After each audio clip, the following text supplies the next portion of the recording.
government doing enough para ma-control yung presyo? Well, not control, at least mabantayan yung presyo. Kasi sinasabi po na dadating naman ng supply, mapapayagan na sa Strait of Hormuz. Kaya lang, yung presyo, pataas pa rin ng pataas. Actually, dalawa ang issue natin. Unang-una yung supply at pangalawa yung presyo. Nakuha ko lang yung every Monday may report ang DOE. So for gasoline, 57 days. For diesel, 47 days. So ito, delikado to dahil primarily diesel ang primary fuel natin, lalo na sa mga public transportation. And then LPG, 33 days. So ito rin ay nakakabahala dahil alam naman natin, ang restaurants, lalo na yung mga maliliit na restaurants, ang ginagamit nila LPG. So, nung nakuha ko itong report this morning, nababahala ko dahil until now, hand to mouth pa rin ang supply natin. Malaking bagay na nagkaroon ng meeting of the minds between the DFA and also with the Iranian Embassy. Pinapasalamatan ko at binabati ko at kinokomment ko ang DFA, si Secretary Lazaro sa kanyang initiative para mapapayag ang Iran palabasin at payagan na palampasin o papasukin yung ating mga shipments, oil shipments sa Strait of Hormuz. Malaking bagay yun, pero ang importante ngayon magkaroon ng firm commitment more than itong mga araw na nakasulat. At sa ngayon, based on this report, parang hindi ko pa nakikita yung firm commitments. Alam ko, mahirap i-oversimplify yung problema dahil complicated yung problema. Pero kailangan pa rin tuloy-tuloy yung mga high-level dialogues between potential new suppliers ng bansa. Kasi traditionally, almost 90% ng ating supply galing ng Middle East. So kailangan lumipat na tayo sa ibang lugar, tulad ng Canada, tulad ng Amerika, at mga non-traditional suppliers natin. Pagdating naman ng presyo, for now, ang ginagawa ng pamahalaan is to suppress inflation. So, nagbibigay ng ayuda, yung toll fees binababaan, yung port fees binababaan. So, bukas natin malalaman dahil bukas yung inflation report lalabas. So, bukas natin malalaman. Pero ini-expect ko na tataas ang inflation tomorrow, no? At moving forward, magkakaroon na ng domino effect. So this morning, I met with the internal team namin to already start modeling 30 days, 60 days, 90 days, 120 days, elevated inflation. At nag-umpisa na rin kami mag-draft ng potential Bayanihan 3 para if ever umabot to ng 120 days at yung purchasing power ng ating mga kababayan babagsak o mag-erode, ang mga small and medium enterprises mahirapan sila sa kanilang mga supplies, kailangan ng gobyerno mag-step in para tumulong, no? So ang aming nakikita dito, pag humaba pa itong situation at tumaas ang inflation, kailangan mag-step in ang gobyerno pagdating sa pagbibigay ng subsidies, no, sa pinakamahirap nating kababayan, kasama na rin dito transportation groups tsaka MSMEs. So yun ang pinag-aaralan namin ngayon. That's why this morning, minute ko na yung mga economists ng Senado para maumpisa na itong pag-aaral. Meron na, sa ngayon ba, parang may mga argumento pa kung meron ba talaga o walang kapangyarihan ang presidente. Sa ngayon, na may nasa national sa state of national energy emergency tayo kung pwedeng i-take over or regulate yung oil industry.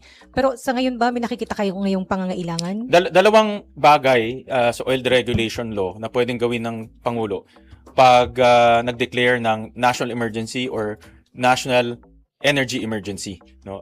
Una, to take over yung mga oil facilities para maayos yung supply ng petrolyo sa ating bansa. At pangalawa, pwede i-take over yung operations. Ang interpretation ko sa operations, kasali dito ang presyo, no? At kaya, in my opinion, pwede nang gamitin ng Pangulo yan in case na talagang tataas ng sobra-sobra yung presyo ng petrolyo, pwede niya nang mag-trigger ng isang price freeze, no? For example, sa LPG. Kung ang LPG, sisipa siya ng 30 pesos to 40 pesos. Ngayon, sinek namin kanina about 20-something pesos per kilogram. So, kung tataas siya ng sobrang taas, pwede nang i-trigger ng Pangulo yung kanyang kapangyarihan para mag-price freeze, no? Dahil ang LPG is a basic commodity. Lahat ng restaurants, lahat ng mga karinderya, small businesses gumagamit ng LPG. Nalaman ko nga kanina, pati laundromat pala gumagamit ng LPG rin. So, maraming negosyo, in other words, maapektuhan kung biglang tumaas ang presyo ng LPG. Sa tingin ko, dahil meron pa tayong subsidies na binibigay at meron pa tayong pondo sa subsidies, tingin ko unahin na muna natin tong subsidies, no? Pero hindi rin malayo na magagamit yan kung tuloy-tuloy itong sitwasyon na ito. Sir, sinabi niyo po dinadraft na yung Bayanihan 3. Base po sir sa draft, ayuda-centric ba siya? Hindi, tatlong bagay ang Magkano, sir? tatlong bagay ang components ito. Una yung source of funds. So kagaya nung COVID, inallow ang executive gamitin yung savings para i-reallocate sa iba-ibang programa. Pangalawa, maglalagay rin tayo doon ng pump priming. For example, kung umabot na tayo sa point na nag-stagflate, meaning bumagsak yung ating economic growth, tumaas ang inflation, so kailangan may nakahanda na tayong pondo para sa pump priming ng ating ekonomiya. At pangatlo, of course, yung mga subsidies or ayuda, no, na naka-spell out na rin doon kung ano yung pwede nating ibigay. At pang-apat, mayroon rin kaming iniisip doon, baka pwede tayong magbigay ng mga relief. For example, sa SSS, sa GSIS, sa mga government financial institutions na magkaroon muna ng moratorium sa mga pagbabayad. No? So, yun yung mga iniisip namin components nitong Bayanihan 3. Sir, sa draft, magkano yung ayuda? More or less, depending sa scenario, more or less. Kanina nakita namin at the low side, mga 98 billion. At the high side, about 406 billion. So, more or less yan. Depende kung gaano kahaba, gaano kataas ang tataas ng presyo ng langis. No? Sir, lahat ng Pilipino makakatanggap ng ayuda? Hindi lahat. No? Pipiliin muna natin, of course, yung pinaka-vulnerable. No? Yung pinaka, let's say, farmers, fisher folks, yung tinatawag natin bottom 30%, yung pinakamahirap nating kababayan, and transportation. Siguro, transportation, kailangan natin mabigyan ng dagdag subsidies. No? Sir, sa tansya nyo, magkano per Pinoy? Hindi, depending sa income class niya, depende rin, for example, kung minimum wage earner ka. Doon sa report natin, na yung preliminary report, depende sa situation, pero between 1.5 to about mga 3,000, 4,000 pesos. Hindi po kasama si Ate Shawi. Next po. Sir, yung Malacanang, sinabi ng fake news yung lockdown na supposedly kumalat. So, pero do you think, sir, may possibility kaya na makarating tayo sa point na we need to do a lockdown because of the possible rationing or sa supply natin sa langis? Ang aking proposal is magkaroon ng rationing or yung tinatawag nilang volume cap. No? Either way, yung importante ngayon ay mapahaba natin yung number of days ng ating inventaryo. Kasi right now, on the average, pag titignan natin lahat ng petroleum products, on the average 50 days. So, hindi naman tayo pwedeng magpahaba kung malapit na yung panahon. Dapat ngayon pa lang, yung 50 days gawin natin kung kaya 80 days, kung kaya 90 days, we can stretch it as far as possible para hindi tayo kinakabahan. Dahil 50 days, maiksi lang yun. Wala pang 2 buwan. So, marami na rin bansa ngayon. Sa latest na nakita ko, mga around 7 or 8 countries na nagkakaroon na sila ng yung volume cap, yung hanggang 50 liters lang ang pwede mong ikarga or rationing. No? So, kaya ako, part ng aking preliminary report is mag-implement na tayo ng ganitong rationing para mapahaba natin from 50 days. Kung kaya nga gawin 120 days, so much the better. No? So, talagang malabo naman, sir, yung lockdown since medyo... Yeah, I don't advise na mag-lockdown tayo ala COVID-19 kasi hihintuin buong ekonomiya natin. Marami mawawalan ng trabaho. Ang kailangan lang naman natin ma-extend yung number of days in terms of inventory. Wala tayong problema sa trabaho, wala tayong problema sa health concern. Ang problema natin, paano natin ma-stretch o mapahaba yung number of days natin in terms of inventory. Sir, may initial response na po ba from the executive dun sa mga proposals ninyo dun sa chairman's report, including yung fuel rationing? Yeah, before the Holy Week, nagpadala kami sa mga secretaries, kay ES, of course, the President through the ES, and then pinadalan rin natin lahat ng ating mga senador. Wala pa kaming feedback, no? I think because kakapasok lang today. But we'll conduct another hearing next Monday, April 13, para magkaroon tayo ng updates, and of course, tingnan natin kung anong tingin nila dito sa mga recommendations natin. Fuel rationing, sir, kasi marami din pong mga comments din online. Sir, how possible sa tingin po ninyo na gagawin ito ng government? Although wala pang response sa ngayon.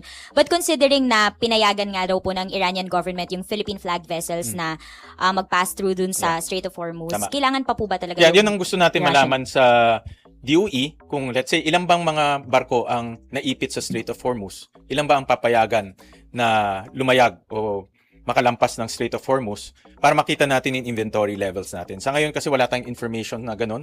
Hindi natin alam ilang talagang barko. I'm sure maraming barko na ipit dyan. 100% ako. Hindi ko lang alam kung anong volume ang napayagan na o papayagan pa para humaba yung ating number of days. Kung for example, makapasok lahat ng barko at makakakuha tayo ng constant supply, then by all means, hindi na kailangan mag-rationing. No? But yan information hindi available ngayon to the public. Sir, ano po ba yung number of days na kailangan para matiyak natin yan? As long as possible. Siguro, kung ako tatanungin, kasi sa mga negosyo, mahirap magplano ng negosyo. Even government, mahirap magpatakbo ng gobyerno. Kung alam mo, in 50 days, wala ka ng gasolina. No? For LPG nga, in 33 days, wala ka ng LPG. So, it's very hard for businesses. In fact, ang mga negosyante ngayon, hindi sila nag-expand ng negosyo. No? Walang gusto mag-expand dahil hindi nila alam kung magkakaroon ng petroleum or hindi. No? So, uncertainty is creating also economic problems for us. No? So, the longer that we can stretch it, the longer na meron tayong inventory, the better for us. Of course, the best is matapos na yung gera at back to normal na. Pero, nakita namin marami rin plantang nabomba. No? Nabomba yung planta sa Qatar, nabomba yung planta sa, if not mistaken, sa Kuwait. So, maraming suppliers rin ang apektado dito. So, we need to compute that rin. No? Kung yung mga plantang nabomba, makaka-apekto sa supply natin. Ilang days, sir, yung parang medyo pwede tayo magkaroon ng confidence kahit papano? Like 120 days of supply, sir? Ang tangke natin dito sa bansa natin, ang available lang if around 60 days. No? But ang importante ngayon yung mga firm supplies after that 60 days. No? Yun ang nawawala. No? Unlike before, kahit wala tayong tangke dito, pero yung suppliers naman can assure us na dire-diretso yan. Hindi mo na kailangan mag-inventory pa dito. So, yun ang nawawala ngayon. No? So, if we can extend, sabi ko nga, kung mapahaba natin yung inventory days natin, mas maganda yun. No? Sir, yung development ng pag-uusap with Iran, what should the public expect in terms of pricing ng petroleum products? I don't think the pricing will be affected kasi global pricing to. So, hindi ko ina-expect na biglang bababa yung presyo. But ang maganda dito, meron tayong constant supply. No? So, yung mga oil refineries natin plus yung mga oil traders natin, magkakaroon na ng assurance na magkakaroon tayo ng constant supply. No? So, yun ang malaking bagay. Napakalaking bagay yan para sa atin. In fact, maraming bansa ang namomroblema ngayon dahil ganun din, no? Hindi yung barko nila hindi pinapalampas ng Strait of Hormuz. So, nahirapan din sila in terms of planning. This morning na panood ko yung speech ni Prime Minister Lawrence Wong ng Singapore. And even Singapore admitted na nagbabago yung situation. In fact, sabi niya magre-revise sila ng kanilang national contingency plan. So, ibig sabihin, mayroon silang contingency plan before, i-revise nila ngayon kasi ine-expect nila humaba to at may structural problems. Ibig sabihin, ibang mga suppliers nila na bomba. No? So, ako magandang maging signal sa atin itong speech ni Prime Minister Lawrence Wong dahil nakikita nila na pwedeng humaba itong conflict. Sir, should the President do the same? Yung maglabas ng ganong video statement, talking to the public, reassuring the public yung anong ginagawa ng gobyerno sa krisis? In fairness kay President, regular siya naglalabas. Pinapanood ko rin yung kanyang mga statements. Kung may mga important developments, new developments, naglalabas rin siya. So, in fairness to the President, in fact, mas madalas, no? Dahil talagang kung mayroon new developments, naglalabas siya. So, these are the times na importante ma-inform yung public. But these are also the times na yung public ay makibahagi sa pagpapahaba ng ating inventaryo. No? Sir, isa pang concern po ng mga Pilipino, kung may magiging epekto ba ito sa supply ng kuryente, yung pagtaas ng presyo? Ang kuryente natin, 50% coal, 30% renewable energy, 20% gas. No? Yung gas natin, portion of that nanggagaling sa Middle East, pero pwede naman palitan yan ng coal or palitan rin ng gas galing ng Australia. So, ang kagandahan ng ating electricity, mga kuryente natin, hindi epektado ng gulo sa Middle East. Ang epektado lang sa kuryente natin presyo. No? Kasi lahat to sumusunod ng international prices. So, yun naman yung assurance na ginawa ng ERC na hindi sila, una-una, sinuspend na nila yung market ngayon para hindi sumipa. At pangalawa, we were urging them to push back yung increase. Huwag isabay yung increase ng electricity sa increase ng presyo ng langis. Yung update lang po dun sa suspension ng excise tax. April 12 or 13 pa rin po talaga yung earliest na pwede yung magawa. And paano po yun? Gano'n naka-early na mararamdaman ng publiko yung epekto ng pagbaba ng presyo? Ang proposal ko sa executive, no, para maramdaman ka agad yung excise tax, i-refund nilang sa mga ng oil companies, i-refund sa oil companies yung mga nabayaran nilang excise tax. Kasi ang sistema natin, pagpasok ng langis, bayad ka kaagad ng excise tax. So, marami dito sa old inventory niya, bayad na yung excise tax. So, kahit na i-suspend on April 13, no? Kung ibebenta yung old inventory, hindi man natin mararamdaman yan. So, ang maganda dito, i-refund nilang. So, meaning, i-compute nilang kung magkano yung excise tax on that volume, i-refund nilang ng gobyerno. No? Total, ganun rin revenue loss rin yan Whether you refund or not collect, it's still the same revenue loss.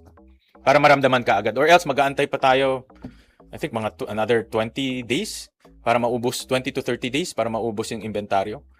Kung 50 days nga yung inventaryo ngayon, kung ang gasoline is 57 days, ang diesel is 47 days, iintayin natin 57 and 47 days para maramdaman natin yung pagbaba ng excise tax. No? Kasi ito yung inventaryo nandito na, nabayad na No? So, ang proposal ko, i-refund na lang kasi the same rin it's revenue loss. Either way, revenue loss yan sa gobyerno. May initial figure I have to compute kung magkano yun. I'll compute kung magkano yung number of days lang kasi siya dito, wala siyang volume So, yeah, we'll compute that. Sir, ano pong take nyo dun sa joint oil and gas exploration possibility with China? Actually, hindi siya bago, no? During the Duterte administration, nagkaroon na nga ng technical working group. I was the chairman of the energy committee pa at that time. So, minomonitor ko yung development. At hirap talaga ang Philippine negotiators at ang Chinese negotiators to come up with a common solution. No? Kasi gusto nila, batas nila. Gusto natin, batas natin. Hindi talaga nagkaroon ng common solution. So, ako, in my personal opinion, I'm okay to pursue the joint exploration. I am supportive of pursuing the joint exploration. Wag lang ma-diminish o isalang-alang yung ating sovereignty and sovereign rights, no? Kasi nasa exclusive economic zone yun. So, importante pa rin na whatever document will reflect our sovereignty and sovereign rights. Yun ang pinakamahalaga. Pero sir, okay sa inyo yung 60-40? Depende kung ano yung in our constitution, in our laws, pwedeng ang share ng government is 40%. So, ganyan rin sa Malampaya, 60-40 share ng gobyerno, 40% buo sa atin. Pero lahat ng cost sa kanya. Siya bahala sa drilling, siya bahala kung may makukuha doon o wala. Lahat ng cost sa kanya. In the Malampaya model, ganun din. And that's the model na sinusundan natin. Pero batas natin yun, So, kung merong yung governing law natin na masusundan. China lang ba ang option na maka-joint oil and gas exploration? Hindi, marami, Depende ibang marami. country. Pwedeng tulad dati, Shell, Chevron, marami. British Petroleum, BP, even here sa Southeast Asia, marami. Merong yung sa Indonesia, PTT of Thailand, Petronas of Malaysia, marami. Pero sir, how do we get the ball rolling? Para dun sa In fairness kasi sa China, tried and tested na sila pagdating sa exploration. Marami na silang sariling in-explore in their territory. So meron silang technology, may know-how sila, nag-extract sila ng oil and gas. So meron silang ganun na technology. Tayo may resources naman. So pwede natin gamitin yung technology nila, yung know-how nila. But ang governing law dapat sa atin. Kasi ganun ang model natin sa lahat ng gustong mag-explore sa ating bansa. Pero sir, why sir kung ang kasama ka-joint natin yung isang bansang wala tayong dispute sa territory. Yeah. Ang nagiging issue kasi doon is kaya hindi tayo nag-explore kasi nga yung harassment na nangyayari doon sa area na yon. No? So kaya naghahanap ng commercial solution para makuha natin yung resources natin o magamit nating resources natin. So that's yun ang nagiging issue, no? Yung harassment na nangyayari doon. So we just have to be very prudent and strict with our policy pagdating sa contracting. Pwede nga mag-commercial solution but importante na batas natin masusundan at hindi natin diminish o mapapalabnaw yung position natin especially sa sovereignty and sovereign rights. Sir, may initial projection na kayo, sir, anong maging effect nung crisis sa inflation rate ng bansa? For sure ako,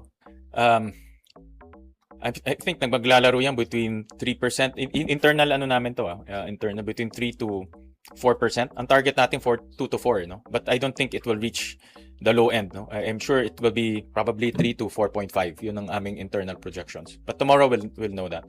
And that will dictate how government will respond in the next 120 days. So magma-model rin kami 30, 60, 90, 120 days.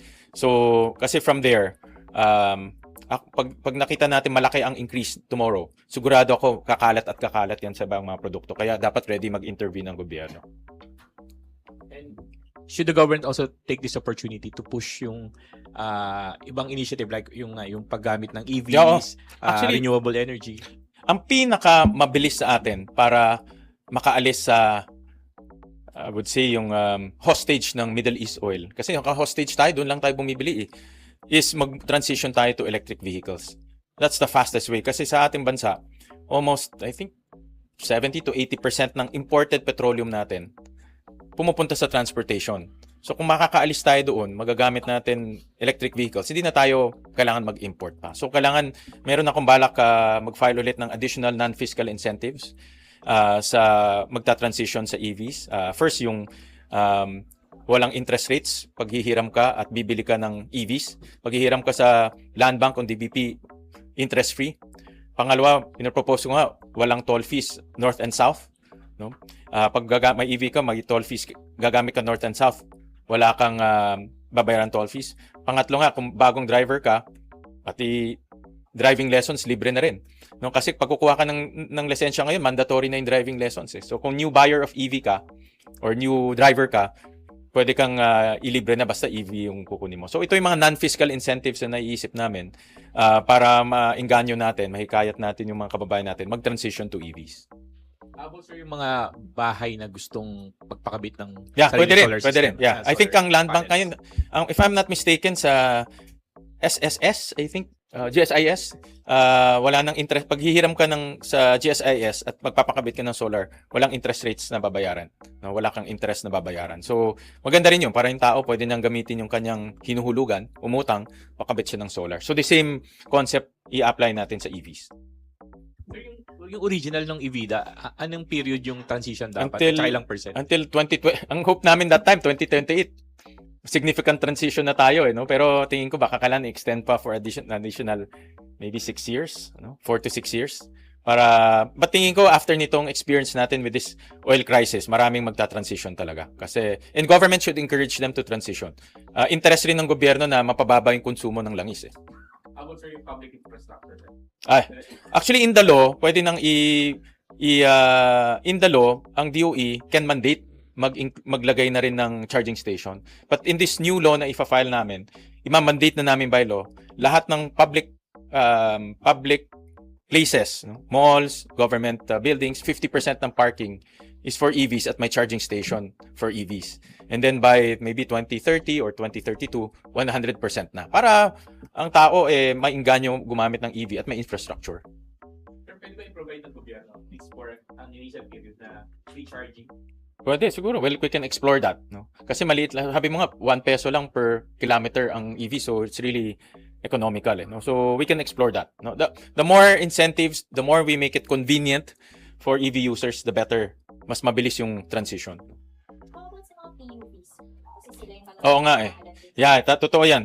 In government, itong modernization natin, ang pinapropose ko, wag na tayo mag-modernize papuntang Euro 4. Diretso na to EVs. No? In fact, may mga nakakausap ako na gusto nila magtayo ng mga public utility vehicle EV manufacturing plants dito kasi assembly naman tayo. So, maraming gusto rin magtayo ng mga modern jeeps pero EV na. No? So, yan dapat i-promote rin natin yan. Alright?